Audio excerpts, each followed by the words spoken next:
Hey everybody, I want to talk to you guys about something that has kind of affected my life permanently, for the last 33 years or so, in one way or the other. Since I'm about 13 years old or so, I've been pretty much really directly affected by alcohol in a lot of ways. And I just want to sort of put my story out there a little bit and try and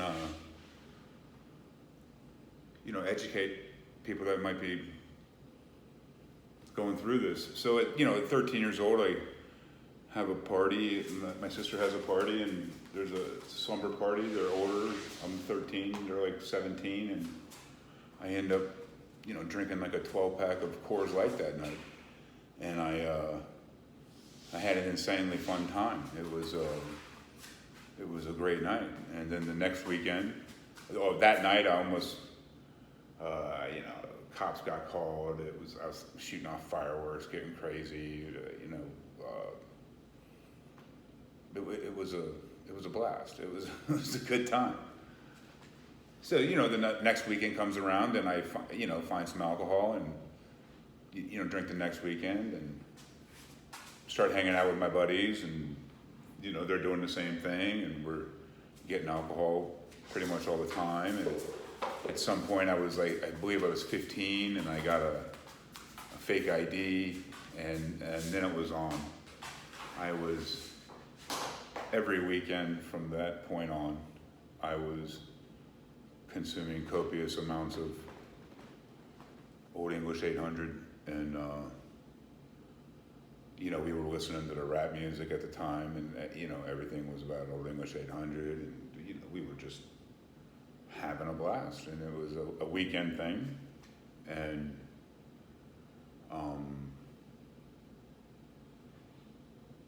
that was every weekend, all through high school. I was known for being the party guy on the weekends. I was known to know where the party was and find it and tell people about it, and everyone get together, and that was the party. So that went all through high school, and then 18 or 19 years old, we started hitting the clubs and getting into everywhere. And by the time I was 21, I was already a bouncer for 2 years.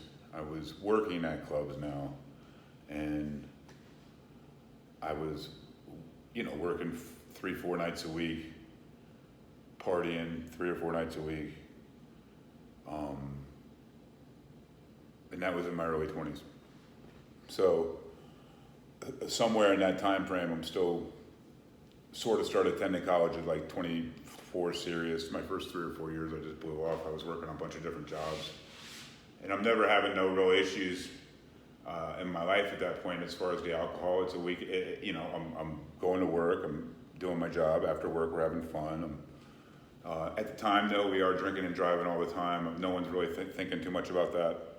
And that goes on for years. And at some point, I don't know when, it went from 3 or 4 days a week to 5 or 6 days a week to 7 days a week.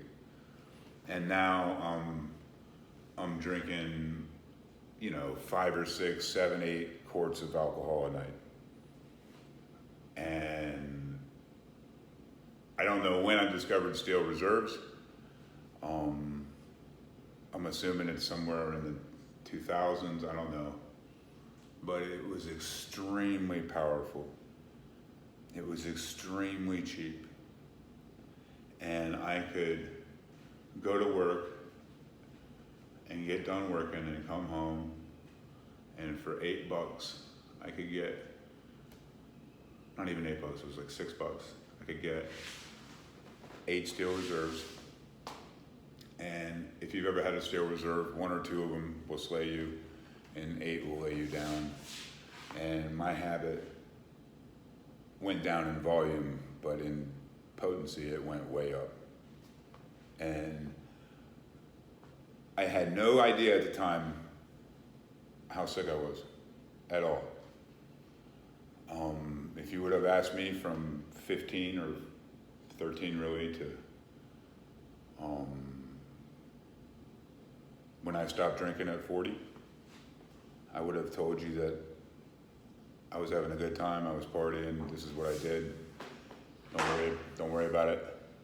No one was really giving me a hard time. I was gainfully employed the whole time. I was productive. I was, whatever job I was at, I was doing okay at. I wasn't having those type of issues. But I was absolutely drinking like crazy. And it was every night. And it would never end.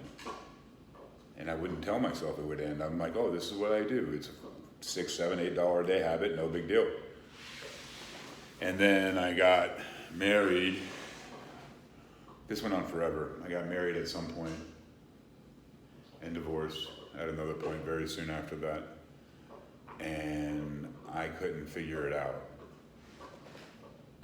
In my mind, I was straight up about everything, and I didn't know why certain things were happening or not happening.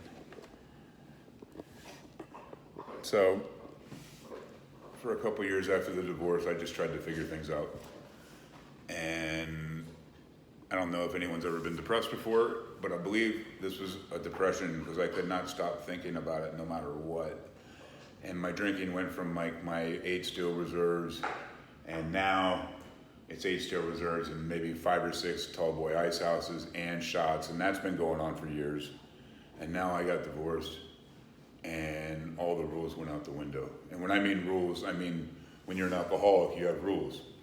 You tell yourself you're fine because you have a job. You tell yourself you're fine because you have a house. You tell yourself you're fine because you have a woman in your life, or you're helping people with their problems, or you're a reasonable person that, you know, this is what he does. It's okay, no big deal. But I was incredibly sick the whole time, I believe. From the time I was about 13, I was enamored with this. By the time I'm 23, I'm drinking 7 nights a week. By the time I'm 35, I'm drinking 7 nights a week, whiskey, steel reserves, ice house. It doesn't end. It doesn't end.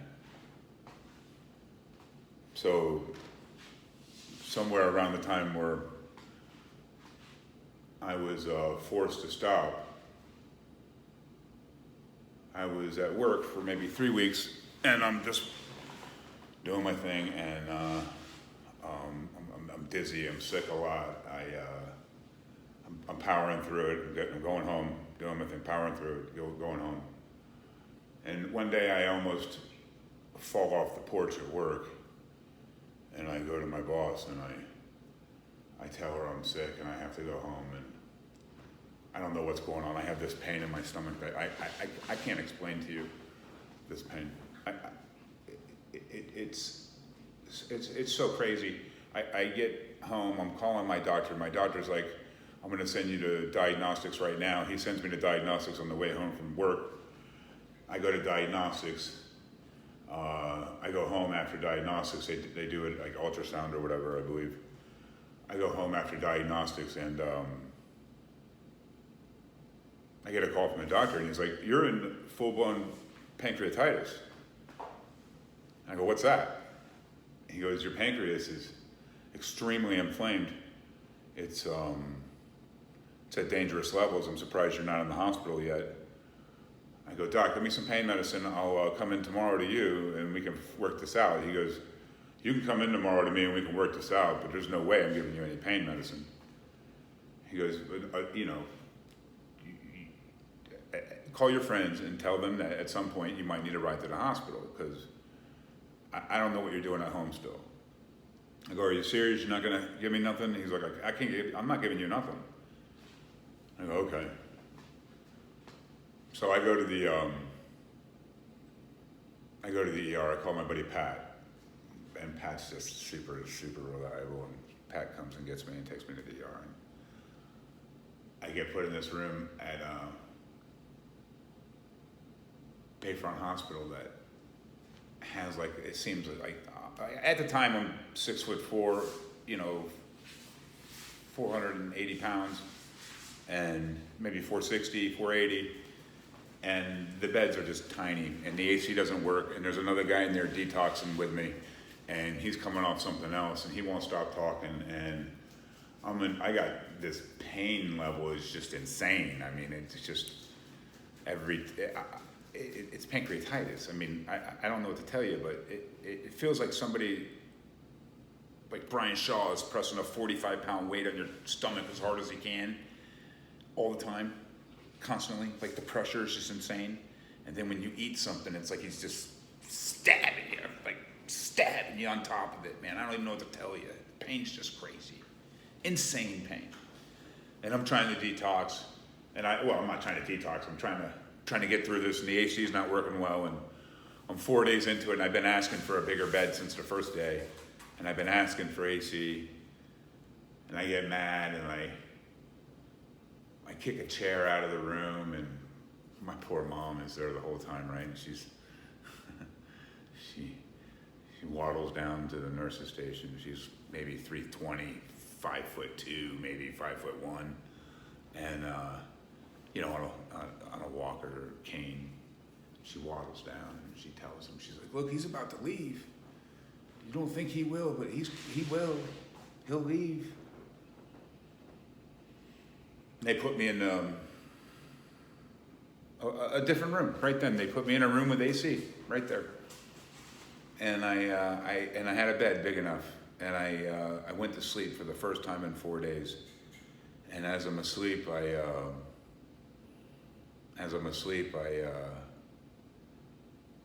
keep getting woken up by the nurse, and they keep taking my blood pressure, and I keep going back to bed, and they keep waking me up, and I keep going back to bed, and they keep waking me up. And I don't know how long this went on for, but eventually a doctor comes in the room and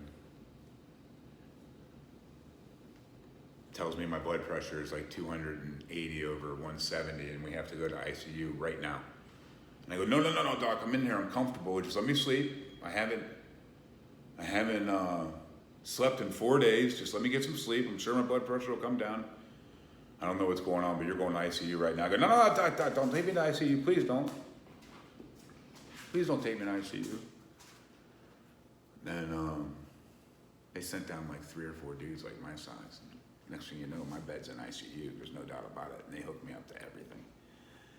And I'm on all the heart monitors, and I can't remember exactly what my blood pressure was. It was like 280 over something. It was super high, and they gave me some medicine, and they were able to bring my heart back down into a place where I could not have a heart attack and die right there on the spot. And they ran me through that for 7 days. 7 days, my heart, they put me on the medicine, and they would take me off the medicine the next morning, and my heart would shoot up to crazy. And then they would give me the medicine, and I would settle down. And then the next morning, they'd take me off the medicine, and my heart would shoot up to crazy, and they would put me back on the medicine, and we would try it the next day. The third day in, something started happening in my renal system, and I started peeing at a rate that it was unbelievable. I think 3 urinals full time for 7, 8, 9 hours until I finally went to sleep. And then when I woke back up, it was that way for another 2 or 3 hours. And it never ended. I would not stop peeing. About the 4th day in, my feet stopped working.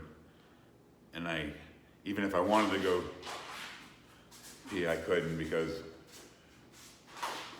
I couldn't get to the bathroom anymore. I would drag myself over, hold myself up on the sink, make myself go, but my feet were dead. I couldn't make a move. I didn't know what was going on. Somewhere about that time, the 4th day in ICU, I think I've been there total of like 8 days. I had an epiphany when I was asleep, and I said something to myself like, if I have one more drop of alcohol ever in my life, I'm telling everybody I want to die. And that's not the case. I've always lived to have a really good time. In fact, the alcohol was a party for me. I really thought I was enjoying myself. When I look back in hindsight, 6 years not drinking now, I have to question myself. I have to wonder what's wrong with me. Why am I so off kilter? But that's okay, I'm trying to figure things out. But at the time, 4 days in, my feet stopped working.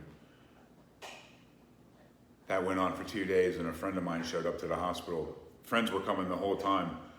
I can't tell you who all was there. I can tell you who wasn't there for the most part.